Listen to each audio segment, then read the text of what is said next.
You were just talking to Hannah last time, and now it's just me. So, Yay. But I remember, because I was there for the entire interview with Hannah. I was just not on camera, but I was listening along. Oh, really? So I was there. I was spying on you guys. I love that.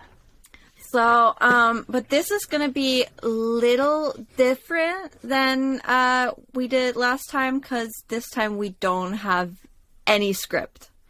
So, wonderful. Depending on how much we talk, this is what it's going to be. So, hi, welcome back. Thank you. Welcome. I'm so excited to be here.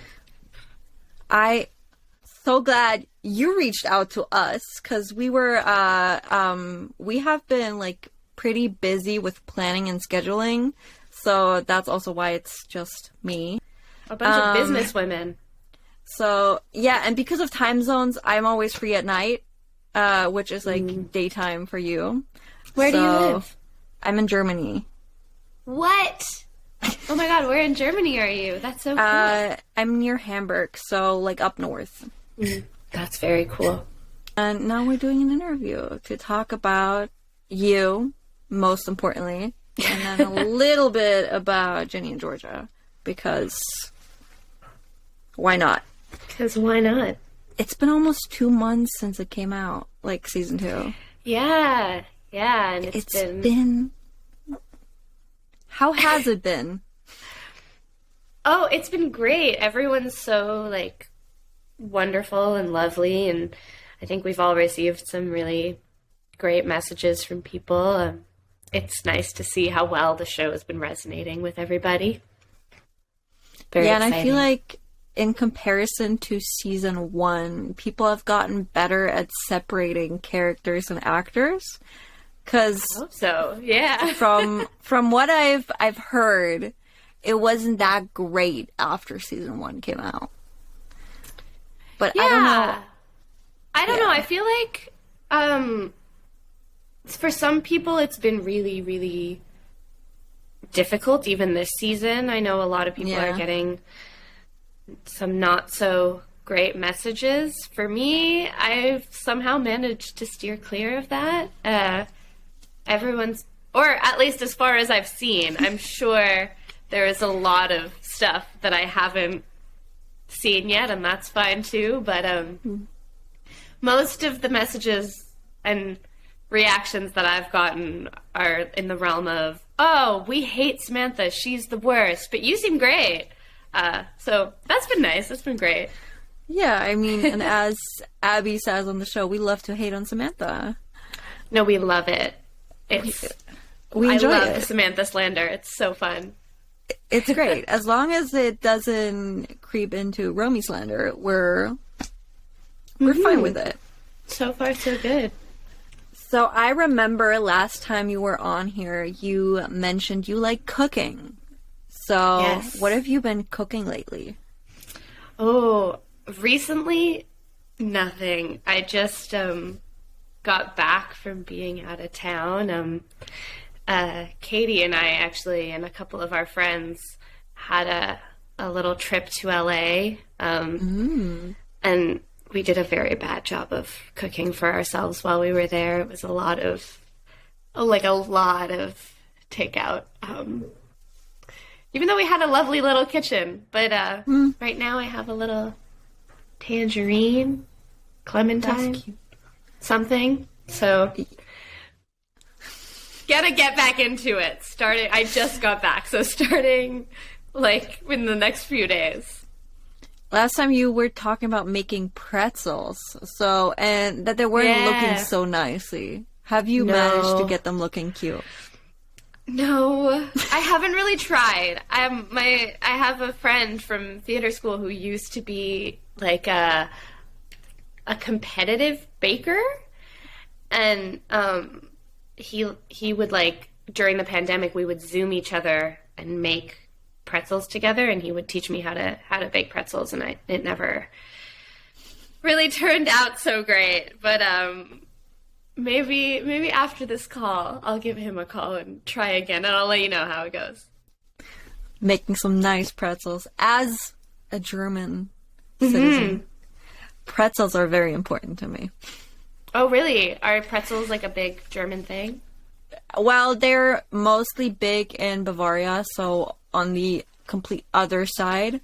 But I was on FaceTime with a friend like a couple of weeks ago, and she was eating a pretzel that looked like it had like chocolate on it. And I was like, what are you eating? And she was like, well, it's a pretzel and it has like hard chocolate that when you bite into it, it like cracks open. And I was like, oh my God, I need this. And she was like, send me your address. I'll send you some. So she sent me these chocolate pretzels, which tasted like basically like a donut. Oh, the ones in the bag. Oh, no. No. They were basically like normal pretzels, but they were like a donut-y texture. And then they had like a chocolate like thing on top, and it was so good. That sounds great. It was really messy. My next experiment, I but bet. So good. But no, the chocolate pretzels on the bag, I'm obsessed. I have 2 bags. Just ready over to there. go. Going back to Ginny and Georgia. Oh yeah. when we get a season 3. Yeah, here's hoping. Where do you want Samantha to go? Oh, well, I've had some fun little chats with the puppet masters of the show, the people in charge, and I think there's some exciting things planned. I mean, we hopefully next season we'll get to see a little bit more of Samantha. And who knows? I mean, I have my own ideas and my own, like, I think things that we saw little crumbs of at the end of season 2, that maybe we'll get to take a little bit of a deeper look into with the relationship between Samantha and Abby. And I'm super excited for that because I love Katie and I love working with Katie. But I will do whatever they tell me to do. Smart choice. But the most important question, which is kind of a spin-off of when Hannah asked you if you were what team you were on for Rory for Gilmore Girls. Oh. Is what team are you on for Georgia? Oh my God. I already know Joe. I love Joe. I love Ray. I love his sister.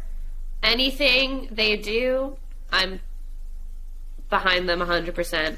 I don't even care. Team Joe. I mean, 100%. Yeah. I mean, same. I mean, there has to be a reason why we saw more backstory of Joe without Georgia, because we just saw Joe. It's true. And I mean, here's the thing. I've publicly made myself a Padma stan because I love Becky, and How could you not? I was on FaceTime with her a few weeks ago, and she mentioned like a tweet that she saw about Padma, and then I just started tweeting at all the Padma stans on Twitter. And now I'm like, okay, I've branded myself. This is my alliance, and so got to keep it in the family. Have to extend it to Ray. Duh. Absolutely, 100%. I mean, they're just perfect for each other. All the men on Ginny and Georgia are attractive. So true. And that so one... So true. I mean... great casting. All of them. Oh my gosh. I know. It's so... Yeah. Just like it's 10 out of 10 on every it's mark. Just rude. What have you been up to in your life since filming Ginny and Georgia? Is any new projects going on? Oh yeah. The like day after we wrapped season 2, I flew out to Winnipeg, Manitoba, which is... I had a great time. I love Winnipeg. And I got to shoot another little show called Little Bird. I have like a fairly small role in that show, but I think it's so brilliant. It was created by some really, really amazing, talented artists who like really worked very, very hard at making the show for about 6 years, I think, before we ever went to camera. And it really, really shows. And it's a show about this thing that happened in Canada called the 60s Scoop, which is a very long and gruesome and horrible part of Canadian history where social services very systematically took a lot of Indigenous children away from their families and their homes and got them adopted into white families across the country. And it was a big part of the government's attempt to erase like indigeneity from Canada. And so our show follows this woman named Esther who gets adopted into a very wealthy Jewish family in a community in Montreal. And in the 80s, on the night of her engagement party, she decides that she's going to go find her birth family. And it's all about her like discovering her history and her heritage, and also trying to reconcile that with her Jewish identity and this faith that's like become very important to her as she's been raised in this community. And it's coming out soon. And yeah, I think it's such a brilliant show. I'm so glad I got to be a part of it. I got to play her best friend. It's great. I can't wait for people to see it. Darla Cantois, who plays Esther, it's her first time on screen, and she is just absolutely amazing. So where will people be able to watch it? I know in Canada it's coming out on Crave and Lumi, and I hope it becomes available internationally as well, because I think it's a really important story, and I think like everyone in Canada should definitely watch it because it's a part of our history here that hasn't really gotten a lot of attention. But internationally, I think it'll resonate as well, and I hope it's available elsewhere. I don't know, though. I used to, when I was first starting out, and auditions were in person, because ROMI's been acting for a lot longer than I have. She started when she was very young. And we would always go to the same auditions, and every time I'd go in, they'd go, "ROMI, oh my gosh, that's crazy. We just saw another ROMI today. What are the odds?" And I never actually met her until she was on Ginny and Georgia for those few days. That's crazy, though. But yeah, she's like everywhere. So, did you audition for any roles that she ended up getting? I'm sure. I don't actually know, but I'm so sure that that's happened before. I have no doubt. No, I started with Ginny and Georgia. That was my sort of the beginning of my whole journey. Yeah. But did you ever? Well, no. When you started with, if you started with Ginger, I don't know if it's still airing, because I think Degrassi stopped, right? It stopped. I'm not really sure what happened with Degrassi, but like so many of the Ginny and Georgia people were on Degrassi. We, Hannah and I kept joking, like, a show was filmed in Canada if you see at least one person from Degrassi on there. And it's never just one. It's never just one. It's always multiple. It's true. There are 2, like, Canadian shows, I think, that are seen as the, like, actor rites of passage, and Degrassi was one of them, and now it's done, I think, so that doesn't exist anymore. And the other one is this show called Murdoch Mysteries, set in like old-timey Toronto, about this detective who solves crimes.